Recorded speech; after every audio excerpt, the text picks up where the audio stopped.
अब थोड़ी देर आपका ध्यान चाहिए, ज्ञान की बातें हैं। तो प्रहलाद चरित्र के दर्शन किए। अब प्रहलाद जी और भगवान के बीच वार्तालाप हो रहा है। प्रहलाद जी भगवान से कहे कि प्रभु, ऐसे तो मैं 5 वर्ष का हूं, पर मेरे 5 विवाह हो चुके हैं। अब विवाह यानी बंधन, वो कहे मोह माया रूपी विवाह, तो काम क्रोध भोग विलास, और वो कहे मैं चाह कर भी इनसे छुटकारा नहीं पा सक रहा। भगवान कहे भोगों का उपभोग तुम जन्मों से करते आ रहे हो। कब से करते आ रहे हो? जन्मों से। आज तक तृप्ति हुई? जीभ को हमेशा स्वादिष्ट भोजन चाहिए, नेत्रों को हमेशा अच्छा दृश्य चाहिए, कान को हमेशा मधुर संगीत चाहिए, नाक को हमेशा अच्छी सुगंध चाहिए, त्वचा को हमेशा अच्छा स्पर्श चाहिए।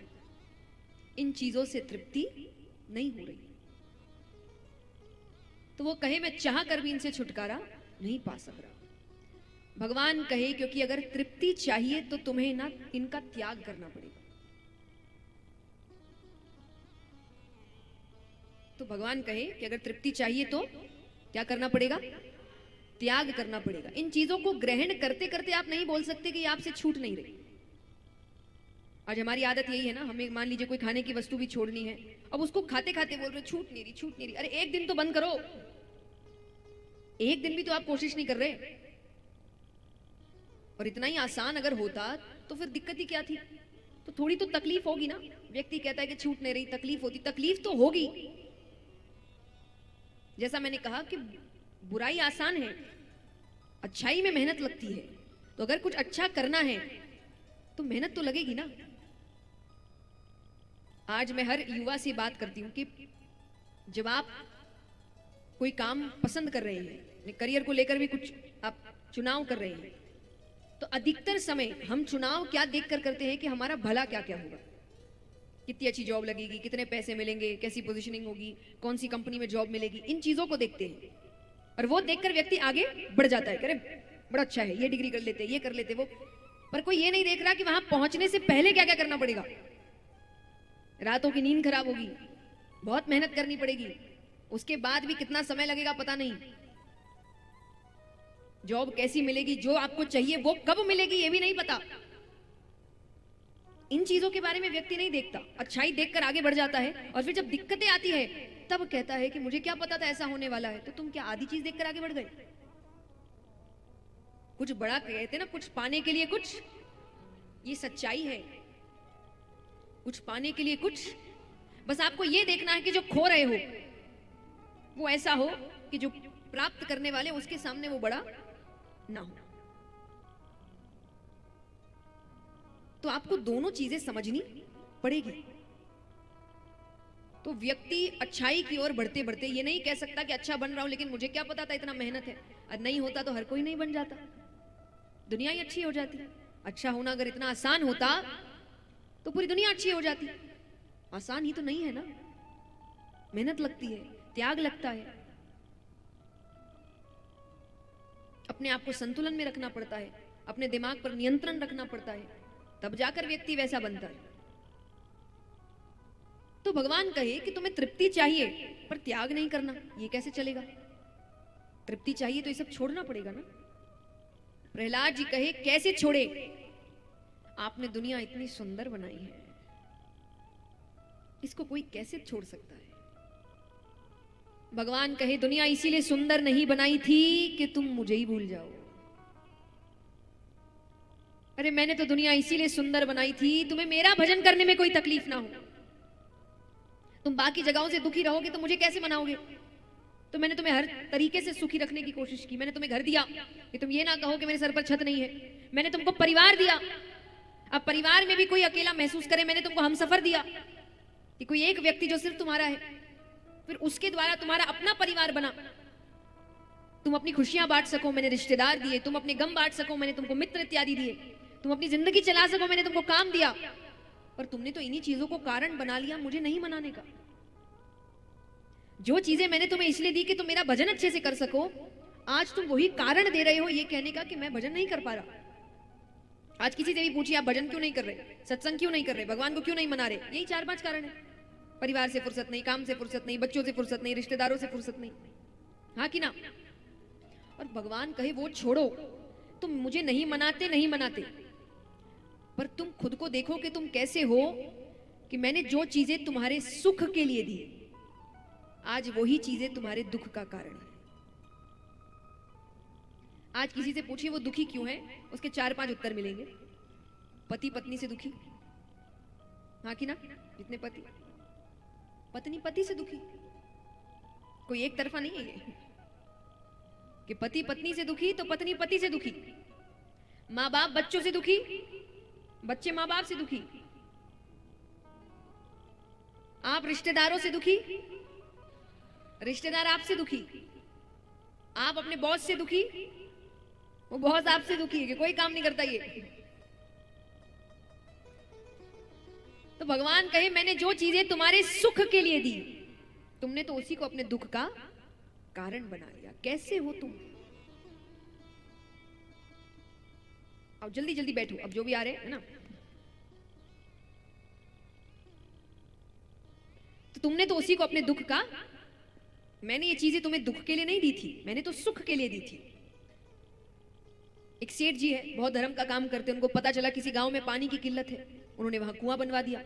अब कुछ दिन बाद कुछ बच्चे खेल रहे हैं, एक बच्ची का पैर फिसल गया, वो कुएं में गिर गई, उसकी मृत्यु हो गई। अब सेठ जी की बच्ची के पिता कहे कि सेठ जी की वजह से मेरी बच्ची मरी, ना तो ये कुआं बनवाते ना बच्चे इसमें गिरते। तो सेठ जी ने कुआं इसीलिए बनवाया था कि बच्चे गिर जाए? बताओ, हाँ कि ना? नहीं, गलती हमारी है, हमने बच्चों को कुएं के पास जाने दिया। तो ये संसार एक कुएं की तरह है। कुएं से पानी कैसे निकालते हैं? अंदर जाके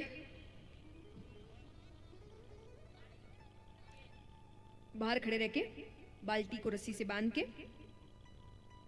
ऐसे ही निकालते हैं।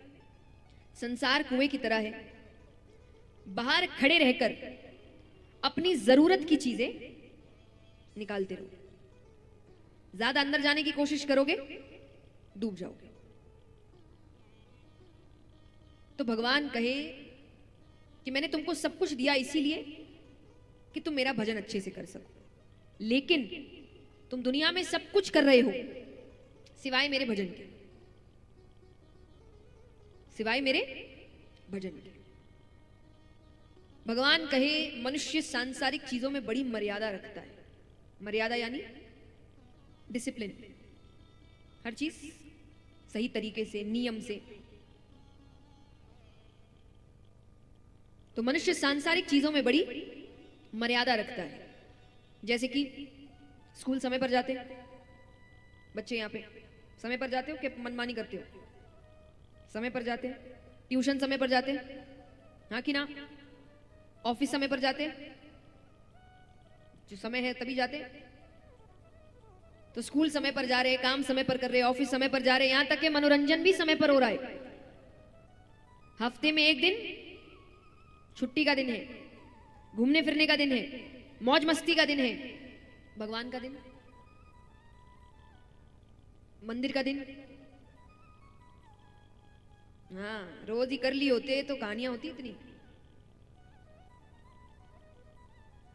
उसका कोई, उसको हमको जब समय मिला तो अपने हिसाब से हम भगवान को समय देते, और फिर जब बच्चा भगवान को नहीं मानता ना, तब बच्चे पर दोष लगाते। बच्चा क्या देख रहा है कि मुझे हर चीज नियम से कराई जा रही है, मुझे स्कूल नियम से भेजा जा रहा है, मुझे ट्यूशन नियम से भेजा जा रहा है, मेरा मनोरंजन भी नियम से हो रहा है। फोन तक का नियम बनाया गया आजकल, हाँ कि ना? कि बच्चों को फोन इतने समय देते हैं। पूजा का नियम, भगवान का नियम। तो बच्चा भी तो समझ रहा है ना कि हर चीज जरूरी है, भगवान जरूरी नहीं है। इसलिए बड़े होकर वो भी वैसे ही समय देता है कि वो घर में वही देख रहा है कि भगवान के लिए कोई नियम है ही नहीं, उसको अपने हिसाब से समय दे रहे हैं। हमको जब समय मिले तो, हम जब खाली होंगे तो। जब कथा कराते हैं, हर जगह एक ही कहानी है। कईयों को निमंत्रण दिया जाता है, अधिकतर पुरुष वर्ग से जवाब मिलता है संडे के दिन आएंगे, क्योंकि संडे क्या है? छुट्टी, काम बंद है, दुकानें बंद है, उस दिन आएंगे। यही घर में शादी होगी, 10-10 दिन तक दुकान बंद करेंगे, तब काम खराब नहीं होता। पर कथा में एक दिन भी काम छोड़कर नहीं आ सकते। और इस व्यक्ति को, जो भगवान को एक दिन भी ठीक से समय नहीं दे रहा, इस व्यक्ति को इसके जीवन में जब संकट आ जाए तो आधी रात में भी भगवान एक पैर पर खड़ा चाहिए। और जहां एक काम नहीं हुआ, भगवान है ही नहीं, होता तो ऐसा होता, तो तुमने कितना समय दे दिया, तुम तो दिन देखकर समय देते हो भगवान को। और बुरा मत मानिएगा, और भगवान ना करे, लेकिन किसी दिन आप पर कोई संकट आया और आप कहेंगे हे भगवान मेरी रक्षा करो, हे भगवान मेरी रक्षा करो, भगवान कहेंगे संडे के दिन आना, उस दिन मेरी छुट्टी रहती है, आज समय नहीं है मेरे पास।